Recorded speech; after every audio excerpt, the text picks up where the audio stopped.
my Yeah. one and done deal, because I got that one deal done and it was big enough to, really give me that freedom of time and cash flow. Hi, my name is Carl Cuesta with Assisted Living Facility Rookie, ALF Rookie. If you're new to the channel, welcome. We focus here on connecting rookies with experts, everything related to assisted living facilities, and inspiring you all along the way. My goal with this podcast is to bridge your dream to your reality. So I'm really glad you're here, and welcome. Welcome to Assisted Living Facility Rookie. My name is Carl Cuesta. I have a brand new guest here today. Can you introduce us to yourself? Yeah, for sure. My name is Brett Chotkevys, and I'm in Georgetown, Texas. My wife and I, we own and operate Platinum Resort Assisted Living and Memory Care, and our whole niche is we build new construction memory care mansions. That is excellent. Memory care mansions. That's what we need. Something that's not cookie cutter, that's excellent for our families to visit and enjoy and for the later part of their life. It's really good. So what does your portfolio look like right now? So we operate a 16-bed here in Georgetown, and we are about to break ground. We're building a neighborhood of these assisted living mansions. So I got 8 acres. And we're fully through plans and permitting and appraisal and everything. We're hoping to start here in about a month or two. But we're going to be building 4 mansions. And each of our mansions are about 10,000 square feet, 16 bedrooms, 17 bath.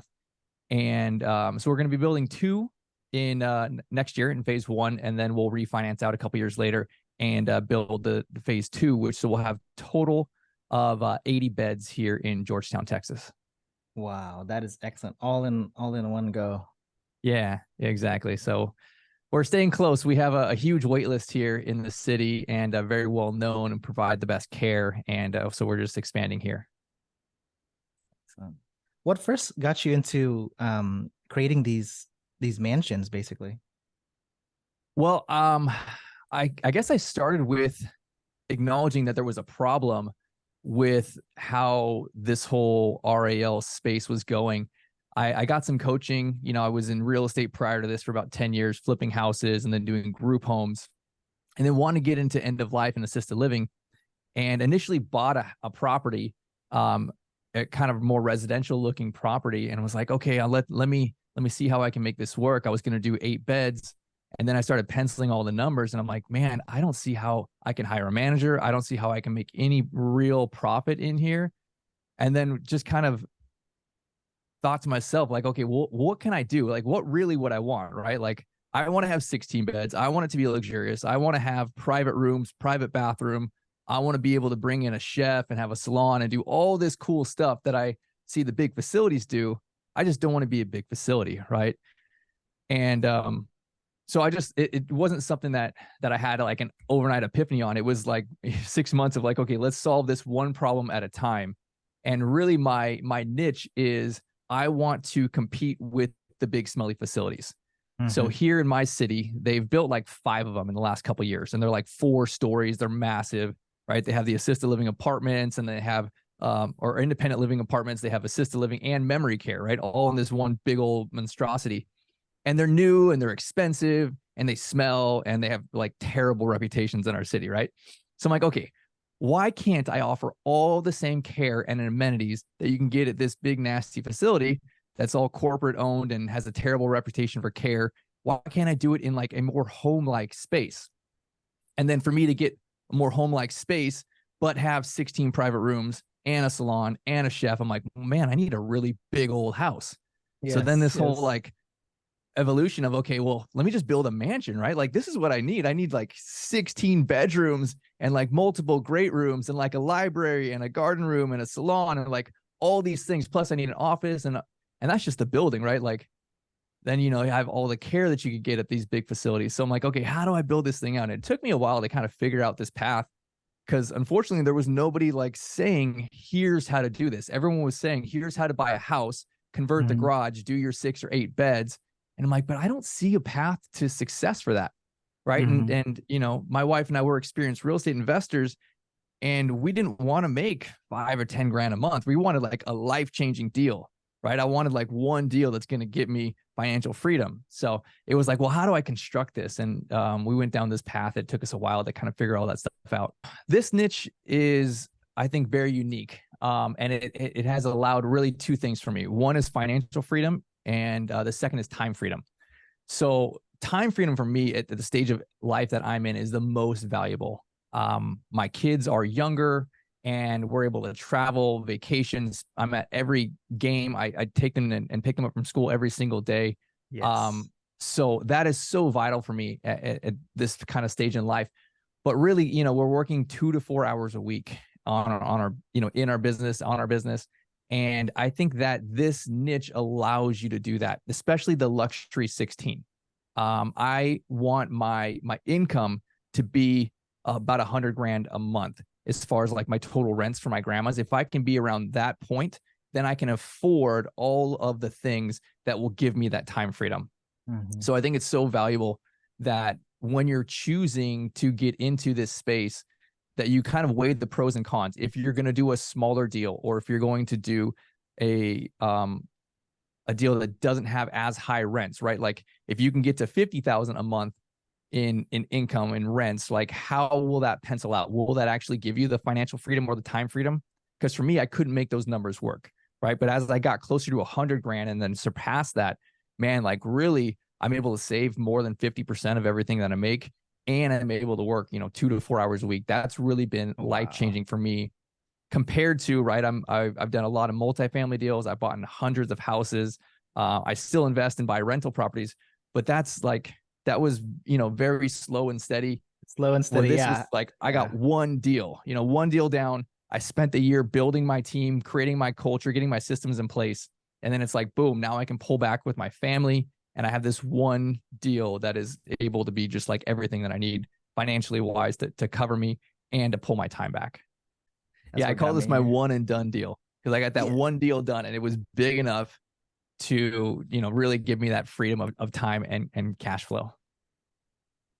Is it like so you said you're real estate investors, so you had some contacts already, right? Like you had some maybe like architects in place or some contractors you're good with in Georgetown. Like is is it like that's a pretty amazing feat to jump from like, yeah, you know what, I want this to, you know what, let me build it and then they'll come. Yeah. So we didn't know anyone. We pretty much started from scratch because we were living in California, Okay. my wife, my two daughters. And like any good Californian, we were trying to get the hell out of there. And so it was before COVID, right? It was like 18, 19. We left and we spent some time here in Texas trying to find where we wanted to be. And Mm-hmm. I had, you know, knew nothing about the greater Austin area. So spent some time here, secret shopping, figuring out where I wanted to move our family, and really ended up on one of my secret shopping trips making an offer on this property. And next thing I know, I had purchased this property. So I looked at my wife and said, "Hey, babe, it's time to move to Texas," right? Like pulled our kids out of school and like, okay, we're driving, you know, packing everything up and moving to Texas. So we got here, we owned this property and knew nothing, knew none of the codes for Texas, knew no architects, didn't know the city or had no crews or anything like that. So we really just started meeting people and networking and building our team. And really just, I had to read all the codes over and over again. Wow. And just kind of learned all on my own. It was a process. Yeah, COVID, I feel like it stopped a lot of things, but it also got a lot of people going. Like for me, I think I started investing in real estate during COVID because I had like this free time and I was thinking like, man, you know, if I pass away, like my family is gonna be in some financial trouble. You know, it's gonna be tough. So that was one of the things I wanted to do. Like, oh, how can I make money when I'm not there physically? So that's good. It's good that you thought of assisted living. For me, I was thinking like, oh, let me get like, you know, a duplex or something, you know, or a single family, rent that out. So you went the more efficient route. That's good. Yeah. Well, I do, in my mind, I classify what we do as like active income, Mm-hmm. right? Like we've scaled to a point where we work, you know, 2 to 4 hours a week and our managers run the whole thing for us. But nonetheless, like if things blew up, right, it wouldn't continue to be passive for us, right? I feel like Mm-hmm. it's an active income. It's my primary job, but nonetheless, it's very streamlined and structured where I don't really have to spend the time on it. But it took me a year or so to build out all those systems and create the culture and things. So we're doing both, right? We're expanding our businesses, but I consider it more of an active income, even though it's pretty dang passive. But then we're also investing in other aspects of real estate that I would consider more passive.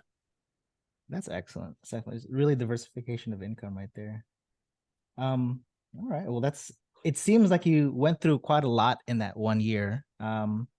What is one challenge that you faced, and what is one solution to that, or if you even have a solution yet?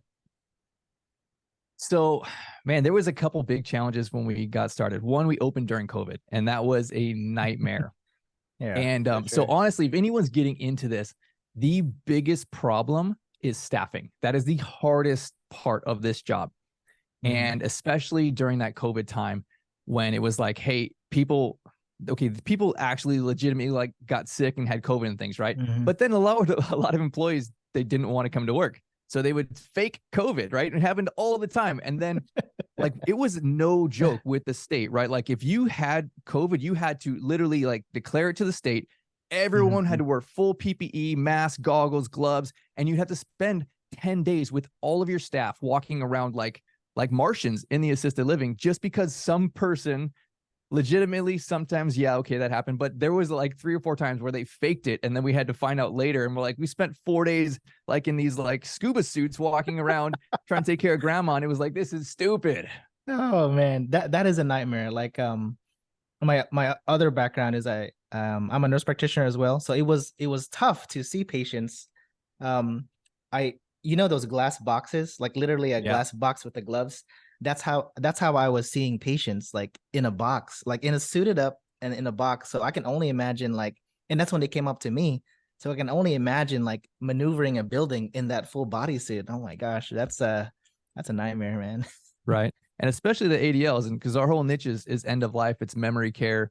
And like you Mhm. have to do everything for these grandmas at the end of life, like toileting, literally hand feeding them at some point. Mhm. To do that with all of this PPE on and trying to like keep social distancing was not really a practical thing, but nonetheless, we're glad this whole thing is over and past, and we're That's we're on to greener pastures now. that's really great. That's really great. I know for us, like staffing was a real big issue as well. Like, we didn't really know how the disease would progress and all this stuff, but I'm glad it all worked out. Yeah, So so exactly. so staffing, I mean, it's an issue then, but I mean, it's still an issue now. So like what is one solution you guys have for that? Staffing was very difficult during COVID, and then actually was more difficult after COVID because there Mm. was the great resignation and there Mhm. was the staffing shortage. So man, we were on hiring boards. We were spending, no joke, 10 times the Mhm. the ad spend on hiring boards than prior to that. And now it's back down to normal again. But we went from like $200 a month we need to hire to like $2,500 a month on these ad spends to get just people interviewing, and no one would come, right? Like especially during when the government was giving out all that money, right? They would just Uh-huh. book a call, book an appointment. So we would have like my wife was doing all the interviews at the time. She'd have like 8 interviews set in a day, and one of those 8 would actually show up. Just to And show that they actually went. That makes sense. Oh man, yeah, so that's and then especially if it was on Zoom or something like that, they can just show that hey, we booked this appointment, right? Like, but no one ever showed up. So we transitioned and we focused a lot on pay and on culture. Mhm. And so we pay about $2 more than every other assisted living in our area. Mhm. And then really we're not the big corporate facility, right? We're family owned. It's myself, my wife, our managers are there day in and day out. And really we focus on creating like a family like environment. It's for our grandmas and grandpas, but also for our staff. Mhm. And so really if you can create that environment, but I think also another important part is you need to find the right kind of avatar for your staff. So we, at that point during that great resignation, changed all of our postings, everything we were doing to, most of them just look like this generic caregiver application kind of resume thing that you fill out on Indeed or wherever else. But we switched it and we're like, okay, how do we find our ideal caregiver who has heart, who's looking for purpose, right? Purpose over a paycheck was kind of what we are trying to find here. And we've been really successful in that by promoting like, hey, you're not going to be another cog in the big corporate wheel. Like you are here to love and serve on some grandmas and grandpas. And we are really here as a family knit unit to support you in that. And when there's trouble, you can literally talk directly to us without having to go like up the corporate ladder to get any kind of change. And so we found great people by changing our marketing for who we are advertising to as far as hiring staff and then paying them better and then creating more of an anti big box corporate kind of a vibe and more of a family owned kind of vibe. That is something else. I love that. Purpose over paycheck. Yeah, that's I'm sure you'll definitely find some people with heart when that's your focus right there, you know. Like culture is a really big thing. Like you can be paying, $10 more, but then if your culture inside a facility is horrible or you're just around negative people, I'm sure that just brings everyone down and they just want to leave. So I'm definitely glad that culture is your focus there. Really Yeah, nice. definitely. Plus, a little bit more than the big box facilities, always a big help. I know it, right? Exactly.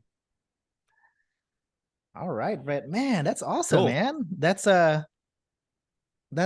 still to me like mind-boggling from creating from the ground up. And so you mentioned SBA financing. Is that like how you're financing a lot of these deals? Yeah. Uh-huh. Especially for the new construction, I think it's the best fit to go and do this. Mm-hmm. We're a brokerage. We're starting to focus more on SBA financing with assisted living, just because it kind of works well Mhm. with these established businesses. But I'm going through the process now, and it's a beast, Brett. Like, wow, Oh like yeah. you know, um, you know, just just the first page alone, which I think is something we never really do, the personal financial statement. That's something we don't really do. And then coming up with the business plan, that was something else as well. So definitely some Right. challenges there. But Yeah, yeah, exactly. And then you need all your numbers and all that kind of stuff. yeah. Is that what you guys are looking at, SBA for this deal, or are you financing a different way?